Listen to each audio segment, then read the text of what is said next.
back here on the GSMC Football Podcast. And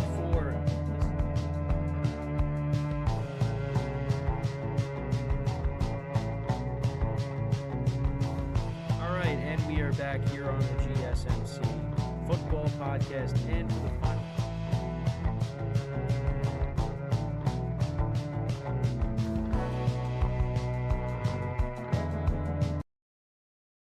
Keep yourself in the loop of everything football on the Golden State Media Concepts Football Podcast. The latest news on and off the field, be it college football, Big Ten, SEC, Big 12, Pac-12, ACC to the NFL. We've got you covered. Listen to the Golden State Media Concepts Football Podcast.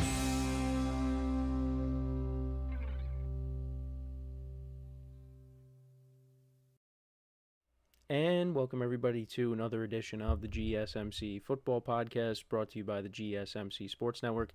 As always, I'm your host, Kenneth, and it's great to have you guys here on this Thursday, December 19th. We have a lot to talk about on the show today. Before I get into that, just want to remind you guys, as always, to tip or donate and get your comments recognized. Make sure to hit that super chat button in the chat if you want to see me acknowledge any thought or comment you may have throughout the live broadcast. Makes the show more lively, more entertaining. Between myself, the host, and you guys, the viewers, we appreciate your guys' viewership each and every day, so any contribution you can make to the show means the world to us as we put out content for you guys each and every day. And also, the other way to help out the show is by going to the link at the bottom of the show segment on the ticker, gsmcpodcast.net. That is gsmcpodcast.net. So, let's get into what we are going to discuss for today. So, we're going to start off the show. We are going to talk about the Broncos-Chargers game for tonight, an AFC West clash, and these are two wildcard teams, and I think a lot of people didn't expect these two teams to be in the wildcard picture before the season started, but here we are. This is a big game, so we'll preview that. Then in the second part of the show, we'll also just take a look at the playoff picture as a whole in both conferences, where everything is set at the moment. And then we'll also talk about more on the Kirk Cousins benching, his comments on that, some comments made by Raheem Morris, and just my thoughts on what they had to say. And also, we'll get into the news that Patrick Mahomes seems like he's trending towards playing on Saturday against the Texans, so we'll talk about that. And then we'll also get into what Caleb Williams had to say after the game against the Vikings. The Bears just continue to lose games. It's been a tough stretch for them, so I just wanted to get into what he had to say as well. So let's get into the first topic, which is discussing the Chargers and the Broncos. And like I said, these are two teams going into the season that you probably didn't expect to be in the playoff picture. I mean, certainly, at least for me, I didn't expect the Broncos to be near the playoffs this year. I thought this was going to be a rebuilding year. But, you see what Bo Nix has been able to do this year, and he's really come along. He's had a good year. He's one of the top candidates for Offensive Rookie of the Year. Right now, I think it's going to be Jaden Daniels, and, maybe we'll see if Brock Bowers makes a case here because he's had a great year, but Bo Nix is also up there as well. I mean, I think at one point with Jaden Daniels, when he was struggling and Bo Nix was playing well, I thought maybe Bo Nix was the front runner, but I think now Jaden Daniels has kind of taken that back. So, but he's looked good in recent weeks. Last week was kind of rough, but they were still able to get the win. He had 130 yards passing and 3 interceptions, but he did have 3 touchdowns. So it was kind of a mixed bag. But hey, the Broncos got the win. They're 9-5 right now, and they're the second wild cards team in the AFC. They're tied with the Ravens, and it's because of them losing to the Ravens earlier in the year why they don't have the tiebreaker over the Ravens. So yeah, they're the second wild card team. The Chargers, they're 8-6. They've had a good year. Although in recent weeks, it's been kind of a struggle. They've lost 3 of their last 4 games. The one game they did win was against the Falcons, and that was because Kirk Cousins threw 4 interceptions. So it's been a tough go for them. They've been dealing with injuries. You could see that without J.K. Dobbins, this is a different team. They can't really seem to find a running game with him being out. Gus Edwards and Vidal, they really haven't gotten the job done. So it's kind of hurt them. And also Ladd McConkey being banged up as well. And this is the Chargers team coming into the season where they were kind of going to be limited on offense. We didn't really know what to expect. And that's not because of Justin Herbert. It's just because of the supporting cast. And I think next year, depending on what they do, because, they could maybe go after T. Higgins if he's available. Chris Godwin could possibly be available. Well, he is going to be available. So there's ways that the Chargers can fix this problem. That's why, I've said a couple of times on the show that maybe they're a year away. Now, they're a little bit ahead of schedule, and that's a credit to Jim Harbaugh and what he's been able to do to turn this team around so quickly. But I still think they're a year away. And also, the defense has been the strength of the team for the whole year.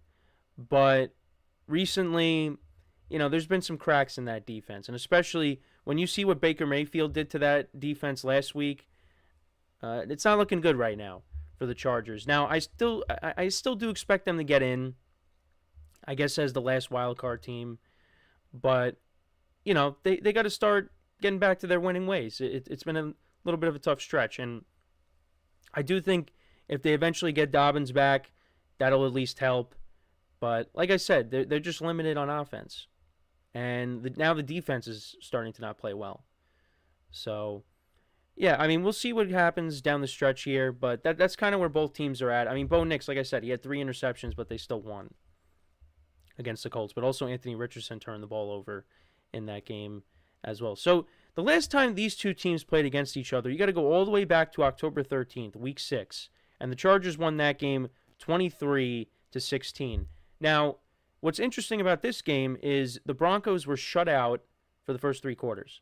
Didn't score any points, and they scored all 16 of their points in the fourth quarter.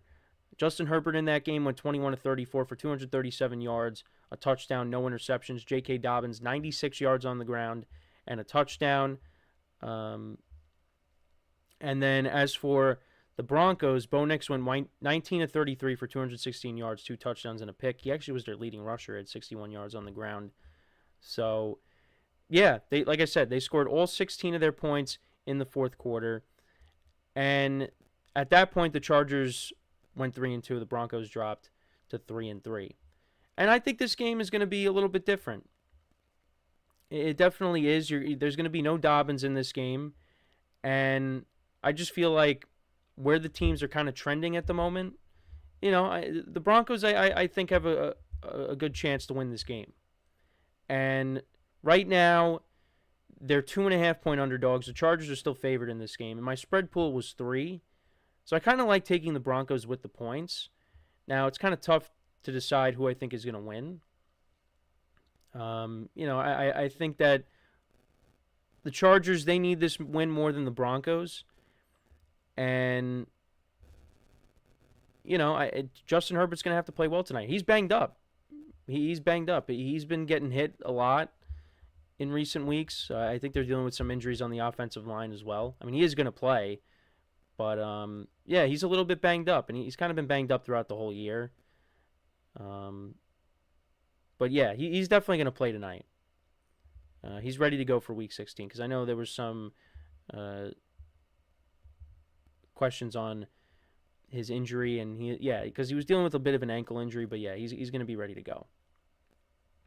So, I'm curious to see how this game does go tonight.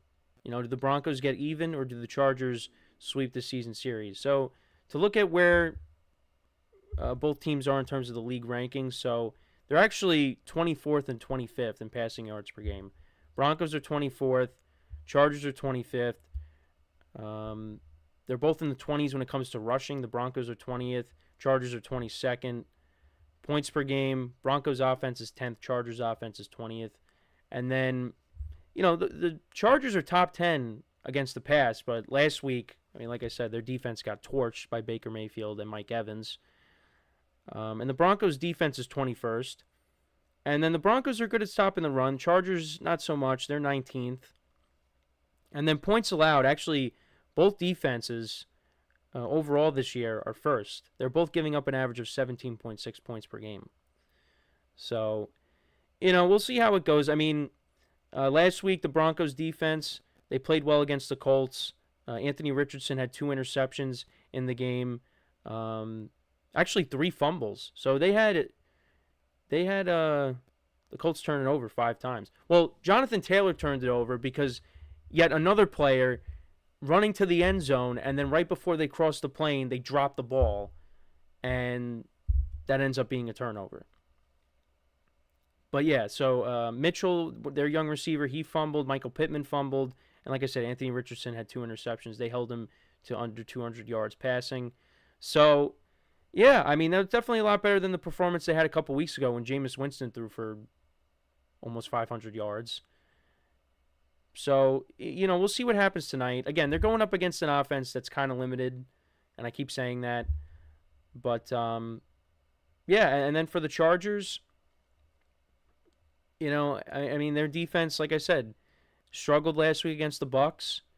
They had the lead at one point against the Chiefs, but the Chiefs ended up, kicking that game-winning field goal. 4 interceptions off of Kirk Cousins the week before that.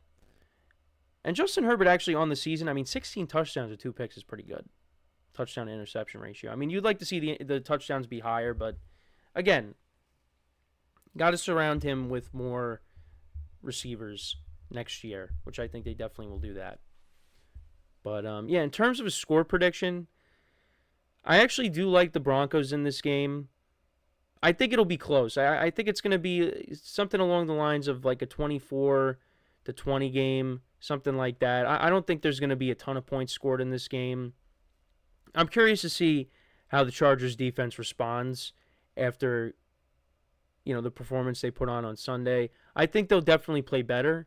I think they might force Bo Nix into some turnovers. Bo Nix has been good this year. But, there's been times where he's missed throws, and that's led to interceptions. So it wouldn't surprise me if we see that tonight. For the Chargers, they got to try to establish some kind of a running game. Take some pressure off of Justin Herbert. I don't know if they're going to be able to do that, but that's another thing that I would look to, see if they can maybe try to get a running game going. And also, I mean, the other thing with Justin Herbert kind of being a little bit banged up, because Justin Herbert can run with it if he has to. I mean, he's not going to be like Josh Allen, but, if Justin Herbert has to take off and run with it, he will. And if he's, compromised, then he's just throwing straight from the pocket. Now, he could do that, of course. But, it makes you more dangerous if you're able to move around. So we'll have to pay attention to how his mobility is tonight as well. But, yeah, I think this is going to be a close game, but I do like the Broncos to win and get even. So give me the Broncos tonight. But it should be a good game. But in terms of fantasy, it's interesting. So I'm taking the Broncos, but I'm kind of hoping that Bo Nix and Courtland Sutton don't do good because I'm playing in my fantasy playoffs in my main league, and my friend has Courtland Sutton and Bo Nix starting tonight, and I'm hoping that they don't go off. Now, they weren't that good last week, but, I'm a little nervous considering what Baker Mayfield and the Bucs just did to the Chargers. But maybe the Broncos just run it the whole time. Sign me up for that. If the Broncos can run it and, don't throw it a lot, I would be okay with that.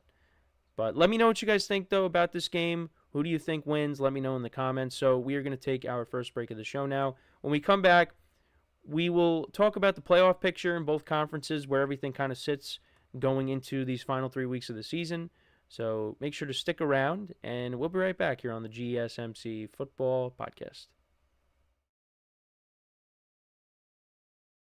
I feel like I'm losing my mind. Is everybody in the world blind?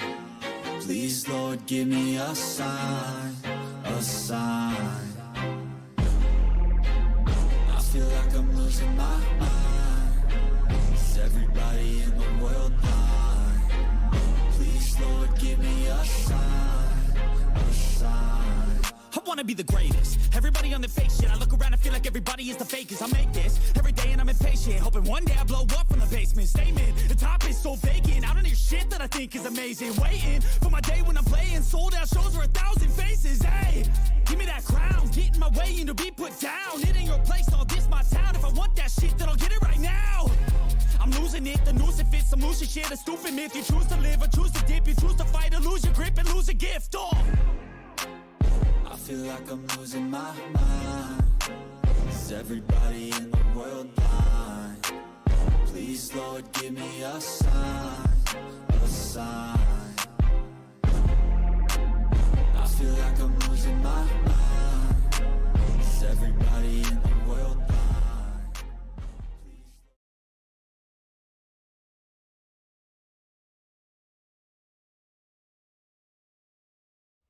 All right, and we are back here on the GSMC Football Podcast. And for the second part of the show, we're going to now get into the playoff picture in both conferences. And as I was going through my Instagram feed, I saw that, so we've talked about the Jets a lot, and I think I did bring up how Woody Johnson vetoed a Jerry Jeudy trade. Now, I don't know, again, I don't know if this is true or not, but, you know, some accounts on Instagram are posting this. Bleacher Report posted it. I think CBS as well. They said that the reason that the trade for Jerry Jeudy got vetoed was because Woody Johnson didn't like that Jerry Jeudy's Madden rating was too low. I really hope that that's not the case. But the fact that these accounts are posting it means there might be some validity to that. I really hope not, because that's ridiculous if that's the case. But anyways, so let's get into the playoff picture. I just wanted to bring that up, though, because I think that's a little ridiculous. So let's kind of go through both conferences. We'll go through the NFC first. So currently, you have in the NFC, the Lions are currently the 1 seed. The Eagles are the 2, but they're both tied at 12-2. The Buccaneers are 8-6. They have the tiebreaker over the Rams, who are 8-6. So those are your division leaders at the moment. Then in the wild card, you have the Vikings, who are 12-2, the Packers 10-4, and the Commanders are 9-5. Now, do I think there's going to be any kind of changes from here on out? I think really the only significant changes, I think, at this moment, is what's going to happen with the 1 and 2 seeds and the 5. Because right now, you have 3 12-2 teams. And the Lions right now are dealing with a ton of injuries. Their final 3 games are against the Bears, the 49ers, and the Vikings. Those are tough games. All right, I don't care what the records are. Those are tough games for the Lions because right now they're compromised with all the injuries that they have on defense, and now David Montgomery's out for pretty much the rest of the season. It's not looking good for the Lions. And with the Eagles, I mean, they just keep winning. They haven't lost a game since the Buccaneers back in Week 4, back on September 29th. They haven't lost in a long time. And they just play their NFC East opponents the final 3 weeks. So I think they pretty much win all those. Maybe the Commanders game they lose. But, yeah, it's going to be interesting. And it might come down to that final week of the season. Lions-Vikings. That might be your Sunday Night Football matchup. That might be the last game of the regular season right there. Coming down to those 2 teams for the division. So there could be changes there. I mean, also you could say the 3 and the 4. The Buccaneers are 8-6. The Rams are 8-6. I mean, right now, the way the Buccaneers' schedule finishes out, I think they should be able to win all 3 of those games that they have left. The Cowboys could be a tough game with it being in Dallas.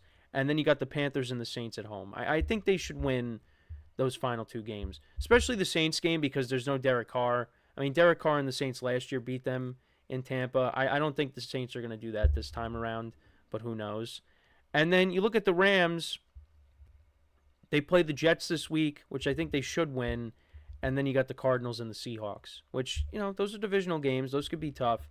But, you know, I think the Rams should win those. And then, you know, in terms of the wild card teams, I mean, the Vikings are in the playoffs. The Packers haven't clinched a playoff spot yet, but they will soon. I mean, they're playing the Saints this week at home. They should win that, and then they're basically in. I don't think any of the other teams that are on the outside looking in are going to make it over the Commanders. The Commanders are in a very good spot right now. I mean, these final 3 weeks, they're tough games. I mean, now we got them playing the Falcons on Sunday Night Football. Michael Penix against Jane Daniels, so that's going to be interesting. That's Week 17. But, yeah, I don't see, like, all the NFC West teams and the Falcons as well, those teams, the only path they have to making the playoffs is winning their division. So, the Falcons, they got to, pass the Buccaneers. And then, the Seahawks, they got to break the tie with the Rams. But I think the Rams are going to win the division. I think the Rams are in a good spot. The Buccaneers are in a good spot. So I don't think there's really going to be any changes other than like maybe the order of the seeding. So that's going to be something to pay attention to down the stretch. So then we go to the AFC. And right now, the Chiefs, they're 13-1. They got the 1 seed. The Bills got the 2. The Steelers have the 3. Texans have the 4. And then you have the Ravens at 9-5 as the 5 seed. The Broncos as the 6 seed at 9-5. And then the Chargers at 8-6. So, again, it's kind of similar to the NFC, where I really don't see any changes like in terms of teams on the outside looking in, making it. But I do see the potential of there being a shuffle in the seeding. And I'm looking at the AFC North. Because the Steelers right now, they have a 1-game lead over the Ravens. And they play each other this Saturday. This is a huge game that is coming up. And the Ravens, they obviously lost the previous matchup. Chris Boswell kicked 6 field goals. That was in Pittsburgh. Now this game is in Baltimore. It's going to be a tough game. Now it seems like TJ Watt is going to play because there were some questions on whether he was going to play or not, but I think he is going to play. And then on top of that, I think the Steelers should be getting George Pickens back this week. I would hope because they definitely do need him back, especially for this game. This game is very important. So the Steelers need to have all hands on deck for this. And for the Ravens, look, they got back on track. They beat the Giants. Lamar had a good performance, 5 touchdown passes, but, he's going to have to do more against the Steelers. And he's actually 1-4 against the Steelers in his career. And his only win came against Mason Rudolph. So he's going to have to step it up here, and I think he will. I think he's going to have a good game. But the Steelers, they can't afford to lose 2 straight. You don't want to be a wild card team. So, looking at it, George Pickens did not practice yesterday. So it's looking like he might not play in this game, which, the Steelers, they did hang around in that game against the Eagles, but you could tell that was a game they did need him because, the Eagles, compared to the previous week when you're playing against the Browns and Jameis Winston's turning the ball over. Now, the Eagles did have a turnover in the game, but that's because TJ Watt is insane, forcing that fumble off of Jalen Hurts. But, yeah, it's the level of competition is very different. The Eagles are one of the elite teams in the NFL. The Browns are, one of the worst teams in the NFL, record-wise. So, yeah, the Steelers need George Pickens, but it looks like they might not get him back for this game. So, if that happens, we could see a change there. And Steeler fans do not want to see this team settle for a wild card spot. They don't. Because if that's the case, if this team has to go on the road, it's going to be tough for them. It's going to be really tough for them. Now, if they... Sorry, again... Every single time, it's at least once that I have to hold back a sneeze. It's always at least once. But anyways, if they have to go on the road, the Steelers, in the playoffs, it's going to be tough.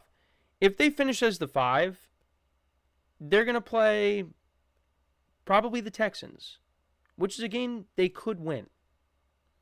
Because the Texans haven't really been that impressive as of late.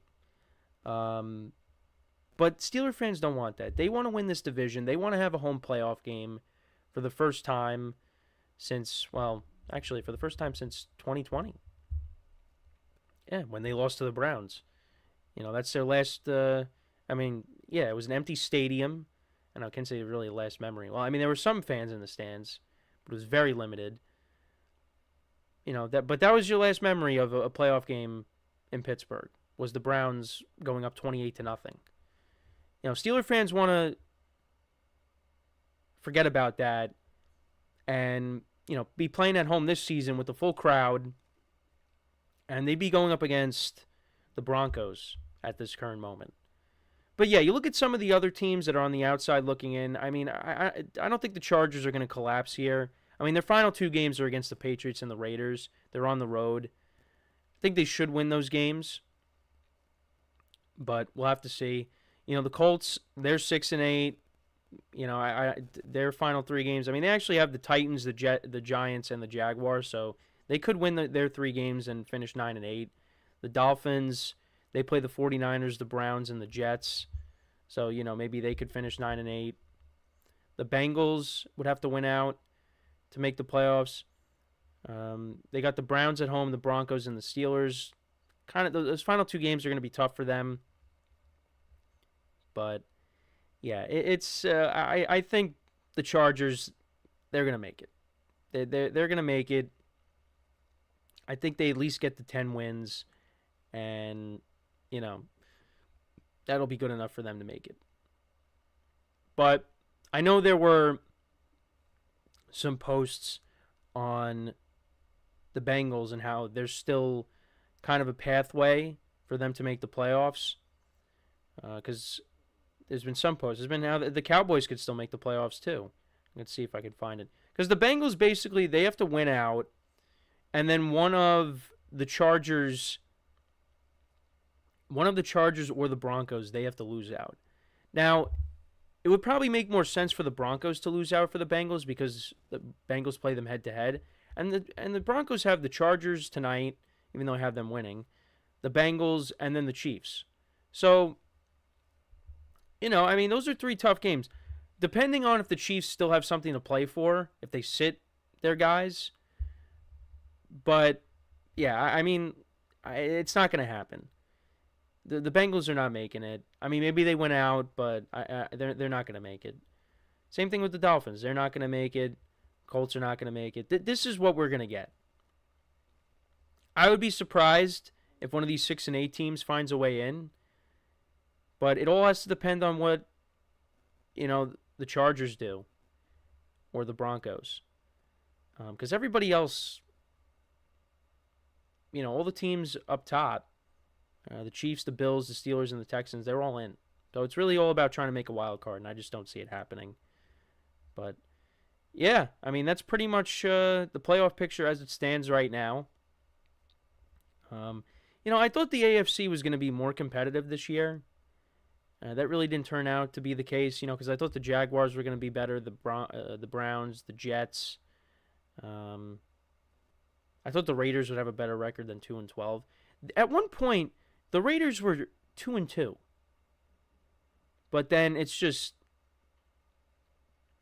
I don't know how I had them winning 8 games. I really don't. Well, I had them winning against the Panthers, and they lost that game. Yeah, I really don't know how I had them winning 8 games. I guess maybe I thought they were going to upset the Chiefs at one point. I'd have to go back and look. But yeah, I had the Raiders winning 8 games. They had a tough schedule this year. Yeah, I don't know. I'm hoping Antonio Pierce could still be the guy there. But yeah, right now it's not looking good. Not looking good. But they're going to draft a quarterback. So we'll see if that can help turn them around. And, they got a good tight end in Brock Bowers. That roster does need a lot of work. So, but yeah, let me know what you guys think, though, about the playoff picture at the moment. Do you see any seismic changes? Do you see maybe some of these wildcard teams on the outside looking in? Do you think they somehow find a way in? Let me know in the comments. So before we go to break, I just want to remind you guys once again to tip or donate and get your comments recognized. Make sure to hit that super chat button in the chat if you want to see me acknowledge any thought or comment you may have throughout the live broadcast. Makes the show more lively, more entertaining between myself, the host, and you guys, the viewers. We appreciate you guys' viewership each and every day, so any contribution you can make to the show means the world to us as we put out content for you guys each and every day. And also, the other way to help out the show is by going to the link at the bottom of the show segment on the ticker, GSMCpodcast.net. That is GSMCpodcast.net. So when we come back from our next break, we will discuss more on the Kirk Cousins, Michael Penix situation. We'll talk about what Kirk Cousins had to say about being benched. We'll talk about Raheem Morris's comments as well, and what kind of the future holds for Kirk Cousins. What do you think's going to happen with him? What do I think's going to happen with him after this season? So, with that being said, stick around, and we'll be right back here on the GSMC Football Podcast. Looking for your daily fix of sports talk without having to pay for it? GSMC Sports Network is available on YouTube. Just search GSMC Sports Network. Get your fix of daily sports talk shows on YouTube, absolutely free. NFL, college football, NBA, MLB, MMA, UFC, fantasy football, and so much more. GSMC Sports Network has shows running all day long, with new sports shows starting every 2 hours. Just like on your favorite cable sports channel, except GSMC Sports Network is absolutely free. Just search GSMC Sports Network on YouTube to catch one of your new favorite shows, like the GSMC College Football Podcast, Chip Shot Football Podcast, Hoops and Heels Women's Sports Podcast, GSMC Basketball Podcast, and so many more. Check it out for yourself. GSMC Sports Network, now available on YouTube absolutely free. Search GSMC Sports Network on YouTube right now.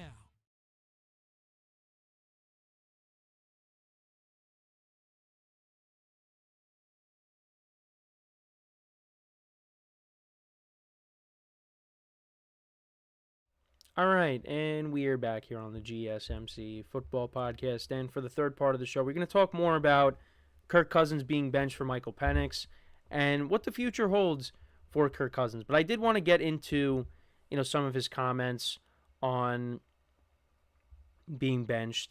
Now, he did have an interesting quote about, addressing the elephant in the room. He talked about shooting the elephant in the room, and he called Michael Penix just to kind of break, the awkwardness, which I think is the right thing to do because, this was obviously tough on him, and, he wants to be there for Michael Penix. He doesn't want to, turn his back on him just because now, he got benched and Michael Penix will be the starter. But like I said, I want to get into what Cousins had to say. So he said, it's pro football. There's a standard that I have for myself and the team has for me. Unfortunately, I wasn't playing up to that standard consistently enough. It is what it is. You roll with it. Now you still get ready, one play away kind of a thing, and support Mike and just try to help our team be able to find a way to win these last 3 to get in the playoffs. That's what it's all about, and that's my focus. He also said, I would agree it probably ultimately was the turnovers. That's such a key thing in winning and losing. And also, Raheem Morris, he had to say, I brought Kirk in here with full expectation that we could win a championship with Kirk and we'd be able to compete with Kirk. For whatever reason, whatever happened the last couple of weeks, it just hasn't felt that way. It was time to make a change. Anytime you take a step down or a demotion at work, it's not going to be met with great appreciation and all those things. But Kirk was a professional. He's a pro. He's a man. He's a great human. He's a great father. He's a great football player. He's done a lot of great things for us this year. He's handled it with class. He's an absolute professional. But obviously, it comes with some disappointment when you lose your job. And, this is what he said. Also, we've got to play better at that position. And that's why we made the decision to do that last night. And, yeah, like I said, Kirk Cousins called Michael Penix, and he said, I like to shoot elephants in the room. And it did take me a second to get what he was trying to say, but then I was like, okay, that makes sense. Raheem Morris also said we had been searching. We had been digging as much as we can dig in order to make things work and try to get things going. Just last night came to a point, just wanted to make the decision to make the move. We wanted to play a little better at quarterback, and we felt like we got a chance to play a little bit better. If we can go out there and play it better at quarterback, who knows what could happen, So we'll see. And he also said, I don't think anything is ever permanent in the National Football League, but right now Michael Penix is our quarterback, and we're going to back him and give him the utmost support he needs, as we did Kirk when he was our starter. And I think that, starting against the Giants this week, it's not a bad time to start him. Now, I did say this, the opponent, it's probably the right time, but in terms of where we're at right now in the season, maybe it's not. I don't know. But we'll see. I mean, maybe Michael Penix, these final 3 games, plays really well. And the Falcons somehow find a way into the playoffs. But right now, the way things are looking, I think they're going to fall just short because of how the Buccaneers are playing. But listen, crazier things have happened. Kirk also said, I didn't forget how to play quarterback. Certainly the turnovers were not what you want, but I didn't forget how to play. Yeah, and in terms of Kirk Cousins, look, it's been a tough season. It's been a tough season. He started off good, but things have really turned for the worst in recent weeks. And it's because of his level of play. That's the main reason why the Falcons are in the position that they're in right now, is because of his level of play. Had he had played better, the Falcons would still be in first place. And the Falcons at one point, they were 6-3. And the Buccaneers were dealing with injuries to their receiving core, and it just looked like the Falcons were going to run away with this thing. But it's the National Football League. Things change in a hurry. And Kirk Cousins started to struggle, the Bucs got healthy, and now the division has tilted in the Bucs' favor. And I think ultimately they're going to be the team that wins it, the way things are going. But who knows? Now in terms of Kirk Cousins, what they're going to do, I mean, listen, I think with this move, now I know Raheem Moore says, nothing's permanent. Well, I think in terms of the Falcons making the switch to Michael Penix, I think that's it for Kirk Cousins in Atlanta. Now, maybe, Michael Penix doesn't play well, and, they say, all right, well, we're going to give Kirk another chance and give Michael Penix more time to sit. But I think if Michael Penix plays well these final 3 weeks, I think the Falcons are going to move forward. And, he was always going to be their long-term plan, but I think that long-term plan is going to start now and continue on, and there's going to be no looking back. I think Kirk Cousins will be looking for a new team next year. Now, I think I saw that, the Falcons can save more money if they trade him as opposed to flat out releasing him. I think if they could find a team that's willing to pick up, some of his salary and whatnot, and they can move him, the Falcons should do it. Begin that youth movement right now with your young quarterback. Begin that long-term plan right now. And trade Kirk Cousins somewhere where a team needs a quarterback. There's teams out there that are going to need it. I know CBS posted, a list of teams that could need quarterbacks. I mean, the Browns are a team that you could look at. I think about the Giants, too, depending on what ends up happening with them. Like, could they do what the Falcons did similar to what the Falcons did, where they draft a quarterback but they have him sit? I don't know. It's going to be interesting. I'm trying to see if I could find the post, because it was Kirk Cousins and there was, so here it is. So there's potential. So these are the potential landing spots if the Falcons decide to move off of him. And this is according to Cody Benjamin of CBS Sports. So the Browns, you got the Colts on here as well, the Saints, the Titans, and the Seahawks.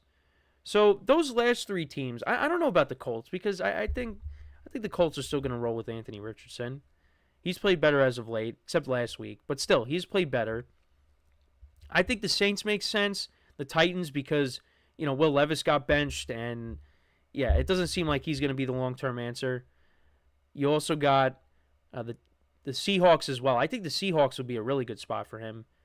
If the Seahawks decide to make a change there and move off of Geno Smith. And I know, again, I said that maybe Sam Howell could do something. But, look at how he played against the Packers. I would like to see him get a full week of prep before a game and then play a full game and then make a decision there.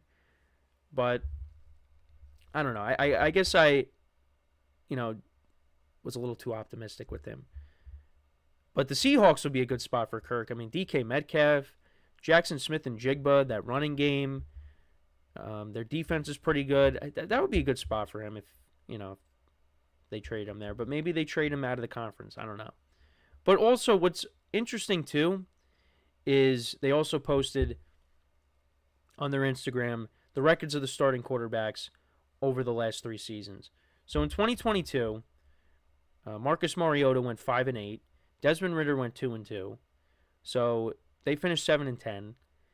Then last year, Desmond Ridder went 6-7. Taylor Heineke went 1-3. So they went 7-10 again. And then this year, Kirk Cousins went 7-7. Almost had the same record as Desmond Ridder. Just one game better. One win better. And it's been a disappointment. The signing of Kirk Cousins has been a disappointment because they brought him in, like Raheem Morris said, to get them to a Super Bowl and win a championship. Now, I didn't think the Falcons were going to win any kind of championship this year. I thought, well, I guess their division, but I didn't think they were going to go far in the playoffs. I thought Kirk Cousins was going to do enough to, make this team better. And, they were going to win the division. But that hasn't happened. And it was kind of a failure. And the Falcons are receiving a lot of heat now because you signed Kirk Cousins to this big contract and you drafted your future. And that contract has not lived up to what the Falcons were hoping for. Not even close. And I mean, you get it still on some level because, now the Falcons can go to their young guy and see what their young guy has. It's just right now the timing of it. Just you're in the middle of a playoff race. You're trying to keep up with the Buccaneers. It's just, it could be a lot of pressure on a rookie to come in and try to, keep this team in it. Now, fortunately for the Falcons, like I keep saying, the schedule is light. But again, this is his first, career start coming up. Who knows what's going to happen. And you got a Giants team coming in that, for the second straight week, you got a plane flying over MetLife Stadium calling out the owner. With the banner calling out the owner. And supposedly the Giants are not happy. And they want to try to, win these final 3 games. Pull out all the stops to win these final 3 games. So, the Giants could be coming in and give Michael Penix a tough time. Who knows? I mean, to me, I think the Falcons should still win. But you never know.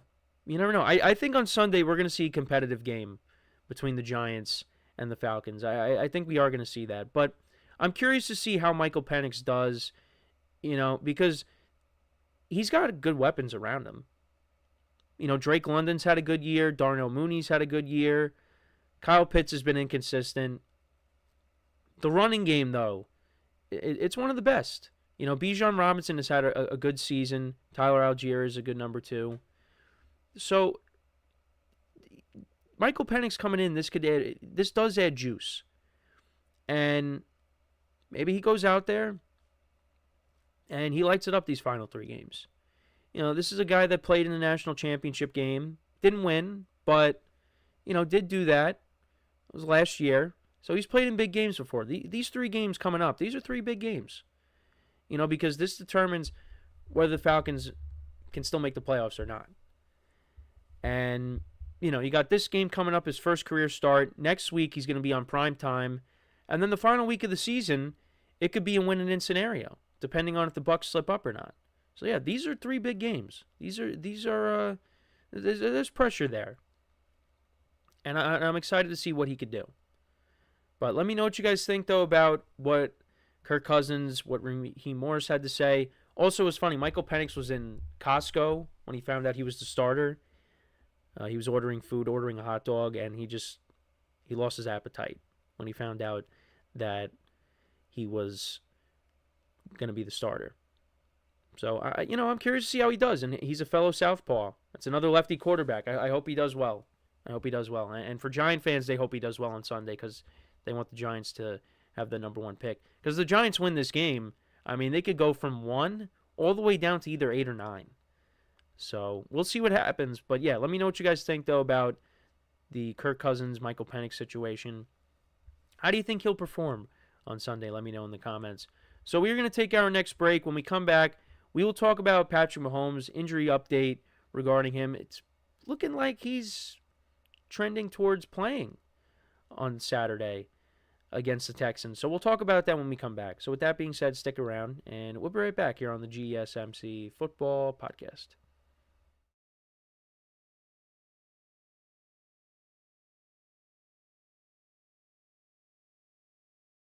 For the best and latest podcasts available anywhere, go to the podcast app on your cell phone and type in GSMC. to access free content-rich podcasts on health and wellness, book reviews, sports, entertainment, relationships, social media, movies, technology, finance, and even weird news. Subscribe and download the GSMC Podcast Network's family of shows, available everywhere podcasts are found.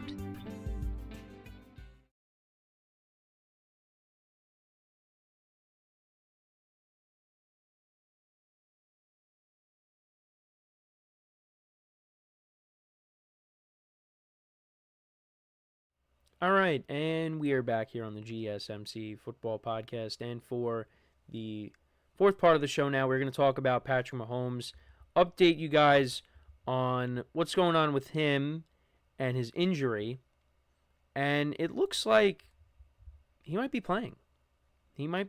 And like I said, we were going to get a good idea on what his status was towards the end of the week here. Well, it's Thursday, and he was practicing in full, and yeah, he reportedly plans to play against the Texans, despite the high ankle sprain. This is according to ESPN's Jeremy Fowler. He said, "The sense I get is that Mahomes does indeed plan to play. He knows how to protect himself well, and the ankle would need to be in bad shape later in the week for him to sit." So, yeah, I guess he, feels good enough to go. So, again, nothing's official, but it looks like he is going to play. Andy Reid also said he's going to go through some stuff and see how that works out for him. If he can't work, then Carson will take those reps. And, look, the Chiefs, they still need to lock up one more thing, and that is home field advantage. But you still got the Bills right behind you. They're 2 games back. And the Chiefs got 3 tough games remaining here. And the Bills got 3 easy games left, you could argue. So Mahomes is going to have to play these final 3 games. Because I honestly do think that if the Chiefs had home field advantage locked up at this point, odds are they probably sit Mahomes. Maybe not. I mean, maybe he plays. Well, actually, no. If it was locked up this week and he's dealing with an injury, they definitely would sit him. Now, I don't know if they would sit him, the rest of the regular season, even though I did bring up, in a perfect world, maybe they say, you know what, we're just going to have you sit until the playoffs. Because then you'd have these final 3 weeks to rest, then you got the bye week, and then you're ready to go divisional round for whatever opponent they're going to be going up against. But that's not going to happen. Now, I do think if the Bills slip up, maybe they lose one of these 2 games to the Patriots, or maybe they lose to the Jets, which I don't think is going to happen, and they have home field advantage locked up, then at least you have the luxury of, okay, well, you're going to rest the final week of the season.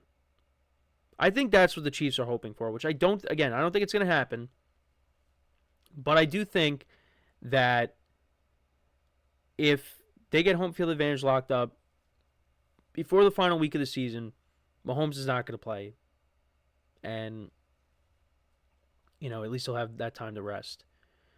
But, I do worry about the protection because it's been a problem. And I keep talking about that, but that has been an issue all year. And I think that's definitely something that they're going to have to address this offseason. Because you do not want to lose Patrick Mahomes for an extended period of time. And the Chiefs have been fortunate enough during this run that Mahomes really has never been injured. Missed time, let's say. An injury has led to him missing time. Because the only time that happened was 2019 when, he dislocated his kneecap in that game against the Broncos. And he missed, I think, 3 games? And it did stink at the time because, when I was still in school, I came home because I wanted to see Aaron Rodgers against Patrick Mahomes. And because of the injury that Mahomes suffered, I ended up seeing Aaron Rodgers against Matt Moore. And then, last year, I bought tickets to go see Aaron Rodgers versus Patrick Mahomes. And I got Zach Wilson versus Patrick Mahomes. So it's just, and then, in between that, Rodgers got COVID. And we got to see Jordan Love against Patrick Mahomes. Jordan Love's first start. Yeah, just we're never going to see it. It's unfortunate that we're never going to see Patrick Mahomes against Aaron Rodgers, unless Rodgers plays next year and they match up against each other. Because I don't think, are they playing the AFC? No, they're not playing the AFCs because they played them last year. Yeah, so we're never going to see Aaron Rodgers against Patrick Mahomes. I was really hoping we were going to get that, but it just, one of them would be injured or sick, or yeah. Well, actually, no, that is the case. Rodgers was hurt, Mahomes got hurt, and then Rodgers got COVID. It just was never meant to be. But yeah, sorry, went off topic there. But yeah, back to what I was saying though. The Chiefs have been fortunate that Patrick Mahomes has not missed an extended period of time, other than that one time in his career, because of an injury. And if he were to miss time this year, I mean, especially towards the end of the year here, I mean, yeah, that wouldn't be good. Now, I think the Chiefs have a more than capable backup quarterback in Carson Wentz to go out there and, maybe win a game. But I think if they went into the playoffs with Carson Wentz starting at quarterback, the Chiefs are not winning the Super Bowl. They're just not. And that's no knock on Carson Wentz. It's just, Patrick Mahomes is the biggest reason why the Chiefs have been successful over this long period of time. Because you got to remember, when the Chiefs didn't have Mahomes and you had Alex Smith was a good quarterback. But Alex Smith did not take this team over the top, ever. Once they got Mahomes, and especially sitting behind Alex Smith for a year, I mean, Mahomes made all the difference in the world. Mahomes has always been in the AFC Championship game. There has never been one year where he hasn't. And very few teams have knocked him off. So he is very important. Now, the Chiefs do have other good players on this team, and the defense has been the strength for the last 2 years. Although, I feel like this defense hasn't been as good as it was last year, in my opinion. I don't know. That's just from the naked eye. But I think once you get to the playoffs, things will be different. They know what's expected of them come playoff time. So you can't really be worried about the Chiefs. Could this be the year they get knocked off?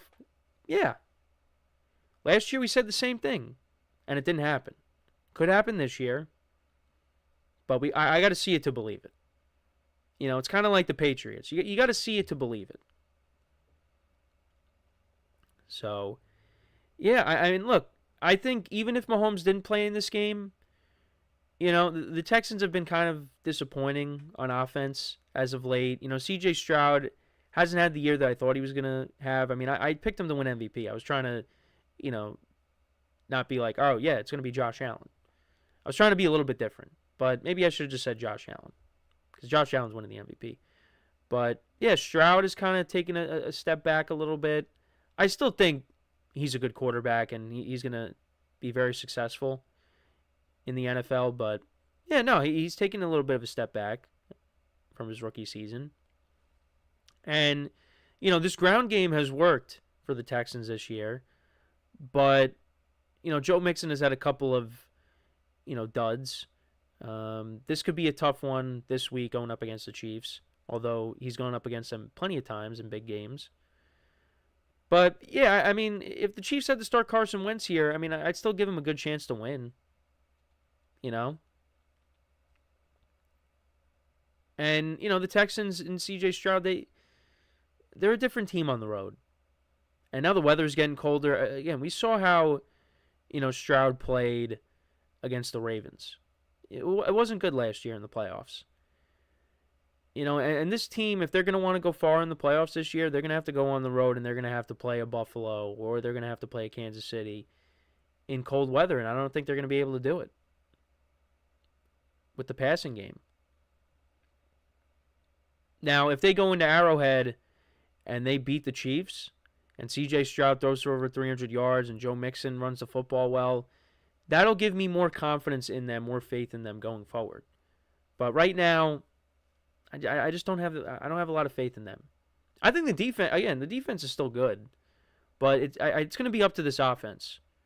This offense is going to have to put up points. And this is a true test for them, these final couple weeks. They're playing, these next 2 weeks. You got the Chiefs, and then you got the Ravens coming in on Wednesday. Show me what you're made of. They beat the Bills earlier this year. Show me what you could do against these two teams. And you know what? They played really well against the Lions in the first half when they played them, about a month ago. Right? The Lions then, shut them out in the second half, I believe, and won. And, they had Jared Goff throw 5 interceptions. That's a game they should have won. So, they have the capability of beating these teams. It's just, they fell short against them. They lost on a game-winning field goal to the Packers. The Vikings destroyed them. But, you beat the Bills. What are you going to do against the Chiefs and the Ravens these next 2 weeks? That will show me what they're made of. And if they go 0-2, then I don't really know what to say. That's kind of my expectation. But they could go out there and surprise me. Again, they have the talent. They just got to go out there and execute. But, now going up against Patrick Mahomes is going to be tougher as opposed to going up against Carson Wentz. Mahomes is going to be a little bit compromised because of the injury, but it's still Patrick Mahomes. And the Chiefs, they just continue to find ways to win games. Didn't really have to do that much on Saturday. The defense, got their takeaways off of the Browns. The Browns were just practically giving the Chiefs the ball. And the Chiefs did just enough on offense to, put them up by 2 scores, and, they didn't look back. And that, they were able to, rest Mahomes, or we'll just have him sit, towards the end of the game because, the game was never really in jeopardy, and Carson Wentz was able to finish the game. So, in case if there was an emergency, Mahomes would have to come in, but they didn't have to worry about that. So they gave him at least a little bit of time to just, get off his feet, and, let's see what happens this week. But, it's a tough Texans defense that they're going to be going up against. So you do worry about that and the protection of Mahomes, but we'll see how it goes. Let me know what you guys think, though, about this update. Again, looks like Mahomes is going to play, and that's huge for the Chiefs because they're obviously a different team without him. So we are going to take our final break of the show now. When we come back, we will talk about Caleb Williams and the Bears, talk about, his comments after the game against the Vikings, what he had to say, and that will wrap up the show for today. So for one final time today, stick around, and we'll be right back here on the GSMC Football Podcast.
All right, and we are back here on the GSMC Football Podcast. And for the final part of the show, we're going to now get into talking about Caleb Williams and just his comments on the Bears and their 8-game losing streak.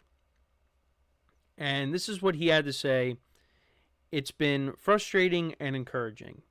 I would say the frustrating part is obviously we're on how many games now? 8.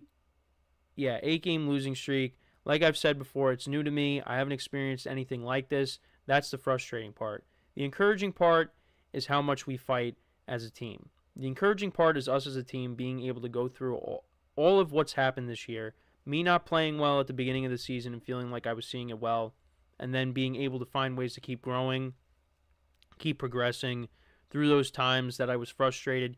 Coaches getting fired and all of this stuff going on, 4-10 right now. Being able to wake up, be consistent, do that every day with how it's been going is encouraging for me. It's encouraging for this team, and we've got to keep it going. It's been encouraging but also frustrating for myself. And he also said, let's put it in this context. Say you get in 3 car accidents in a month, you're going to feel it. That's what a hit is in football. Getting hit, especially when you can't deliver a hit to somebody, as in like run the ball, you take those over an amount of time and it builds up. So, yeah, it's been challenging this season for the Bears. I did expect this team to finish with a decent record, somewhere around 500, and it doesn't seem like that's going to happen. Now, these final 3 weeks of the season, maybe they finish 7-10, but I don't think it's going to happen. I mean, you got the Lions, the Seahawks, and the Packers. Those are all tough games. And, you do wonder what would have happened if they didn't lose on that Hail Mary to the Commanders. What kind of season would this team end up having? Because, they were in all those games that they lost to their divisional opponents. Well, not the one on Monday, but the 3-game stretch. They lost on a blocked field goal, you lost in overtime, and then, you had a chance to go to overtime or maybe potentially win the game, and they ended up losing that on, that botched time management. And now you're without a head coach. They let go of Eberflus. Before that, they, made a change with the play calling. It's been a tough year for the Bears. It's been a tough year for Caleb Williams. Like you said, he really never experienced something like this with all this losing, but that's what happens when you go to the NFL. Things change. And he's taken a lot of hits this year. I mean, on Monday, again, continued to take punishment. Now, some of it I do think is kind of his fault because, I don't like saying that, but because he does hold on to the ball too long. At a certain point, just throw it away. Throw it away. Get out of bounds. Whatever you got to do. Because, I mean, you saw what happened when, on Thanksgiving, he took that hit on the sidelines. And, even Jim Nantz and Tony Romo reacted to that. And they were, we were all happy that, it wasn't anything significant. But could have been a lot worse than what it actually was. The Bears, they need to prioritize fixing this offensive line. And also, I mean, we'll see what kind of head coach they bring in. And if they can get the head coach right, Caleb Williams, I think, will have an even better year next year. Because we see the talent is there. But he has taken a beating this year. Because the offensive line has not done a consistent enough job to protect him. But again, like I said, part of it you could say is he also holds on to the ball too long. But, I mean, the other day, this wasn't really his fault. He's getting ready to throw the ball, and, his left tackle doesn't block for him, and the Vikings come around, and they knock the ball out. And the Vikings, recover the fumble on that. That's not on him. That's on the offensive line not being able to protect him. But he's gotten sacked a lot. I think he's the most sacked quarterback in the NFL. And,